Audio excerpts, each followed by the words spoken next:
Wow! We have our first major Switch 2 delay. 007 developer, let's see, Ion Interactive announced today that they would be releasing 007 First Light on every platform except the Switch 2 in May. Following the initial delay already. So already we're kind of seeing like issues with this game. The trailers look woke as fuck. I'm sure there's going to be like all these weird problems with it. But here we have the first major attempt by a major company that actually showed off a major trailer during a Nintendo Direct some time back, actually.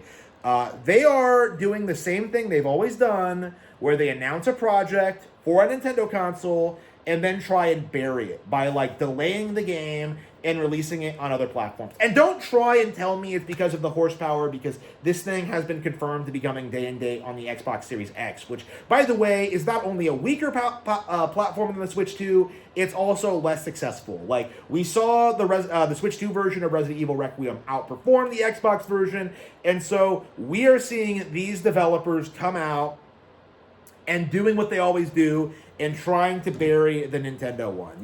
I don't know if they got funding for Sony for this, because this game has had a really weird arc, because I believe we saw the first ever trailer in a Nintendo Direct, and they told us it was going to come. So I think what the devs did is that they like told Nintendo that like, yeah, we're gonna get it day and date, and then like they got on like the Nintendo Direct. They made a big deal about it. They really heavily promoted it. Like I said, this was the most interesting like third-party game announced for the console so far. Like they had this really good trailer. They got it on a Nintendo Direct. They got all this hype around it, all this publicity, and then like, oops, delayed. Like, play it on the real platforms, like Nintendo fans.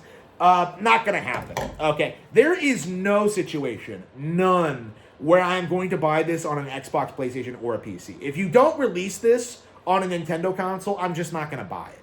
And a lot of people have been coming out and saying the same thing, is that like, it doesn't matter how good the game is. Like, if it's not launching on my platform of choice, that's a non-starter. That is just no deal. And in fact, I'm not even happy about the fact that they delayed it to begin with. Honestly, I would say that like they should probably just delay all versions of the game until the Switch 2 version is ready. If I actually believe this was due to technical issues, which I don't. Because this is the thing about this. Like, this is the problem, right? Because this is the same pattern that plays out every single time. You always see them prioritize all of the other versions, get them out first, and then like delay the Nintendo versions. And they always chalk it up to like technical issues or like dev problems, and it's always just something where you're just like, well, just delay all versions then. Like, what's the deal? Like, the reason they do this is to deliberately sabotage the Switch 2 version, make the other versions more popular, and create the illusion that like third-party games don't sell on Switch 2. Okay, while neglecting to mention the obvious reality that like they deliberately sabotage this release. Like, we've seen this behavior a couple of times. Actually all the time from third-party developers over the past 30 years. We used to get like late ports on GameCube, inferior versions. We got the lazy ports on Wii. We got like, we didn't get any third-party ports at all on Wii U. We got Mass Effect 3, but not the first two. We got Mass Effect 3, not the first two, while both of the other consoles got the Mass Effect trilogy. The Switch never got any Call of Duties. We never got like a lot of the big high-profile like third-party games. This is the common tactic for them. This is how they drive sales for PlayStation platforms, is by deliberately sabotaging the Nintendo version and then like forcing like consumers to like go for the PlayStation version if they want to play it day and date. And this is just a tactic that isn't going to work.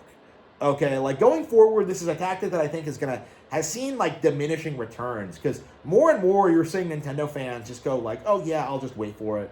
I don't need it day one. I don't want to buy it. Because I would have pre-ordered it if it was on the Nintendo eShop. But I noticed that it wasn't on there. I noticed that they didn't have a pre-order up for this. So I imagine they were planning on doing this for a long time. And it's high time that we really start like addressing what's actually going on here.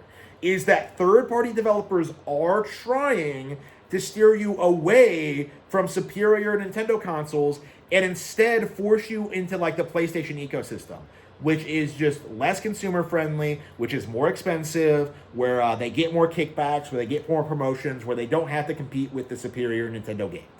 Okay, this is something that should have launched on Switch 2 day and date. And don't try and tell me that it couldn't run on the platform, because we've already gotten like Pragmata, Resident Evil Requiem, and other third-party games like Street Fighter 6. Like I cannot imagine this is more demanding than any of that, honestly. And that's kind of my mentality looking at this. Like none of these games are titles that like should not be running, could not run on Switch 2. And they're going to keep trying to throw this cope at you. They're going to keep trying to tell you that it's due to technical issues. And like I think the immediate response to that should be like just delay all versions. Like even if it was true, even if they were having technical problems, like they need to prioritize launching day and date with the other versions, because there's no reason for Nintendo fans to have to wait for a version on our platform because the developers were incompetent and couldn't produce a game properly. Again, like and again, that's what should happen if it was really due to technical issues, which I don't believe this is. This is entirely like a business move, and this is entirely like a PlayStation promotion tactic. This is right out of their playbook. So hopefully, we see the game bomb. Okay, I think the 007 license is dead. I don't think it's going to recover after this. I hope this is like the beginning of the end of the brand, and we really start like pushing back against like what they've been doing lately. It's pretty bad in the Bond world because Daniel Craig films were shit. They're censoring the classic novels, and now they're doing this shit. Okay, so honestly, at this point, like I would say, just buy like the first 20 movies and then just fuck off for good. Like I'm sure like the original, the originals are always going to be like classics, but like at the same time, we do have to acknowledge that like the brand isn't what it used to be. It's mismanaged as fuck. Like we have no obligation to keep supporting 007 if it keeps going down this path. And I'm sure when the game like eventually gets released, we're gonna see all sorts of woke subversive bullshit. We're gonna get the strong female characters. We're gonna get the lesbian that even Bond can't sleep with. We're gonna get like all this diversity. It's gonna be shit. Okay, it's gonna be garbage, honestly. And I was worried about the possibility to begin with, but seeing this happen, I don't think we are going to be missing out on much, honestly. I was interested in checking this out and considering purchasing it, as it approached release on Nintendo Switch 2. But now you have guaranteed that at the very least, I will not be getting day one. So congratulations, Ion. You completely ruined it.